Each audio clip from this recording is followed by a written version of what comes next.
Hi, everyone. So I'm Jess Kutch, the co-founder of coworker.org, and I'm going to talk to you all today about the labor movement and why I believe you're all a part of its future.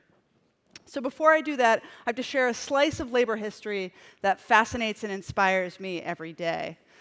To start, why does this matter? Well, most of us will spend 1/3 of our adult waking life at work. And that means that the quality of our work lives has a significant impact on human well-being. If you care about the quality of someone's life, you need to care about what happens in their workplace.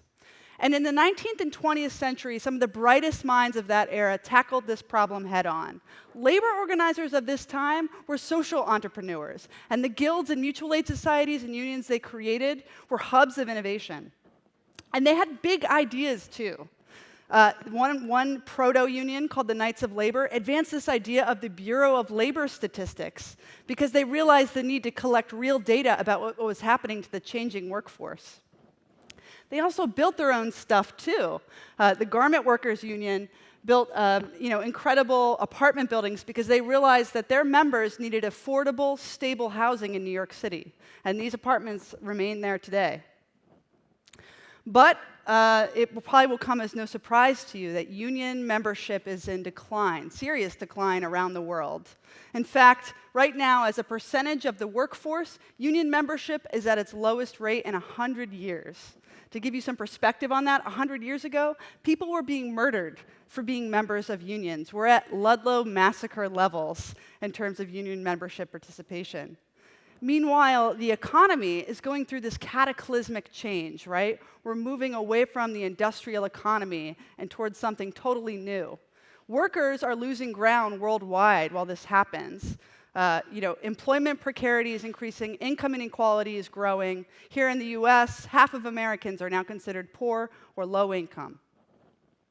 But despite the gloomy circumstances, I'm actually optimistic.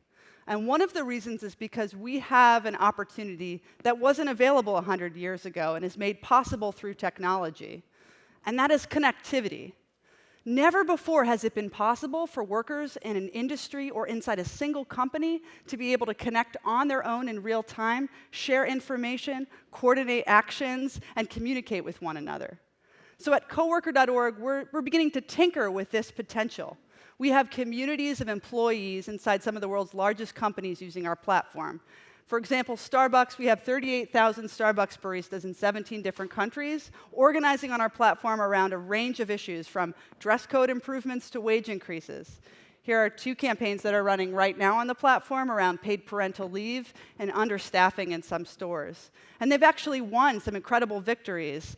An overturn on the ban on tattoos, and big improvements to scheduling practices in the company.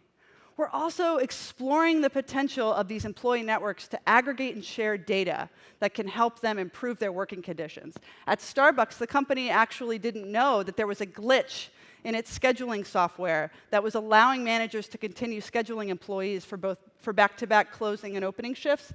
And the data that was produced on our platform showed Starbucks that that was in fact happening. And it's not just Starbucks where we've gotten traction. So all the companies here, we have thousands of employees inside each of these companies who are using our platform to advance solutions that they're passionate about. And we're building content verticals for employees inside those companies. So you'll see this one's for Publix grocery store employees. So people can get a bird's eye view of all the activity happening inside that community, and they can pick and choose what it is they care about and want to get involved in. We're also exploring how we can help frontline workers have access to elected leaders and other stakeholders. We co-hosted a town hall with President Obama at the White House, where we brought our users questions directly to the president about the future of work in America. So 10% is our big number. We believe that if we can get 10% of every Fortune 500 company's workforce engaged in advancing solutions and improving their work lives, we'll be stepping into the next labor movement. And I want to make a pitch to you all today to think of yourselves as workers. Because if you work for a living, you should be part of building this next labor movement. It belongs to all of us, and I think that the future of civilization depends on it. So thank you very much.